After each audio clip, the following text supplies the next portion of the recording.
All right, hey everybody. I'm going to take it down for a few minutes, and then we can get back to the party. It's what I do. You all think you hate opening your email. Nobody hates opening their email more than I do every morning, because this is what I see. For 2 years, in 3 days, I've been editing guncrisis.org. These photos are by my co-founding partner, Joe Kazmarek. He's at a major news event tonight that I don't want you to think about right now, but there's something bad going on that's unrelated to this.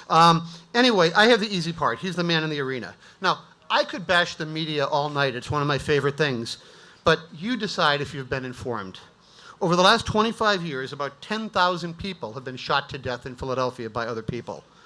More people were shot to death in Philadelphia during the duration of the Iraq War, 8 years, than the total number of American soldiers killed in Iraq.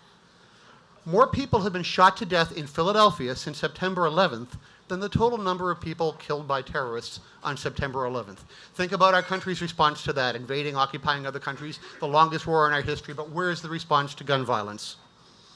Now, last fall, you might have read about historic reductions in Philadelphia gun violence. It was in the news, and it's great news. But there was some missing context. The homicides were up 15% in the second half of 2013 over the first 6 months. That Philadelphia ended 2013 with a homicide rate 4 times higher than New York City. It's going to get worse. Philadelphia has led the top 10 cities in homicide per capita since at least 2006, and that's just as far back as I've gone, because the data is kind of dirty. Philadelphia, we've got a problem. In 2014, we're up 30% year to date as of today, and New York City is continuing to trend downward by another 18%. And it's not just the shootings. Gunpoint robberies, assaults, weapons, stray bullets, everything adds up to additional physical and psychological casualties. And there's an economic cost, too. One of our interns calculated, based on some peer-reviewed science, that based on Philadelphia violence in 2011, it came at a cost of $3 billion to the city in direct and indirect costs, lost property value, lost business investment. So $3 billion that could have provided all those things a city's supposed to provide. But that's not even the bad news. The bad news is that we know how to stop it and we don't. Now, you know the magic wand solution, schools and jobs and opportunity, but that's economically infeasible for the imaginable future. We can't wait.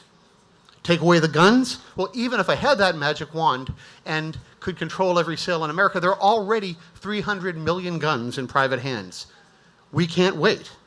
But when a gunshot victim is rolled into an ER just about every night in Philadelphia, nobody says, quick, get me a school or an opportunity. They want to stop the bleeding. They want to save the vital systems. And we say, what if we can just take it back one more step? What if we can just stop the shooting? What if we can just get people to stop pulling the trigger? Instead of limiting the supply of weapons, what if we can reduce the demand? Now, for many years, innovations in public health and criminology have led to double-digit year-to-year reductions in gun violence in other cities, and more recently in some corners of our own in fairly small pilot projects. And just as public health and education has helped with drunk driving, wearing seatbelts, smoking cessation, safe sex, it's been demonstrated that credible intervention workers can go into neighborhoods distressed by gun violence and interrupt cycles of retaliatory killing and the generational learning of violent behavior. They discuss the ramifications of continued violence, that your little sister can get killed on the payback, that your brother has to drop out of school so mom can make your bail. And they discuss alternatives. That's a long conversation. It's not simple, but sometimes you only need one. When humans act out violently, it's often because they feel they have none. Meanwhile, criminologists have discovered that by calling men in from the corners, police can negotiate peace by promising training and jobs if you put the guns down, and promising a new level of enforcement if the shootings continue. Again, alternatives and ramifications. But they also discovered through this process that most of the men in the corner want the violence to stop as much as we do. They hate living in fear. They loathe the shooters. We've learned that a very small number of people, as few as 300 in the city of 1.4 million, are responsible for most of the killing. We can count them, we can name them. And yet, we've all been conditioned to fear the wrong people. 99% of them are on our side. But, okay, so meanwhile, politicians still get elected when they promise more cops in prisons. But the U.S. now imprisons 7 times as many people as we did 30 years ago.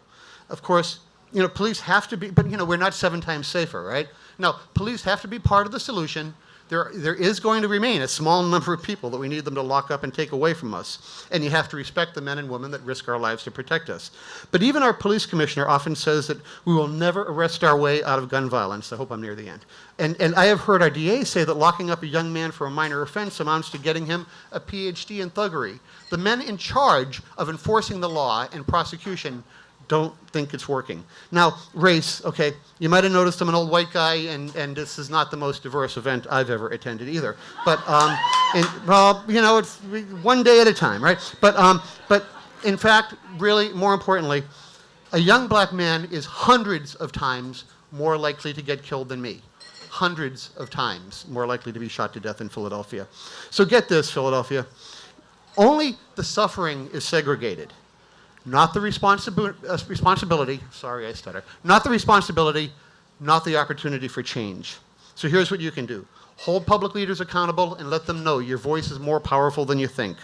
Call out lousy crime reporting that perpetuates fear and stereotypes. Give your time and money to violence reduction groups. You can check the network tab on our site to learn about some. And help us. You can send us your money if you want, but what we really need, if you want to see this reporting continue, is a person to lead the business end. That's the only facet of the project where we're coming up short, so we need some help there. Finally,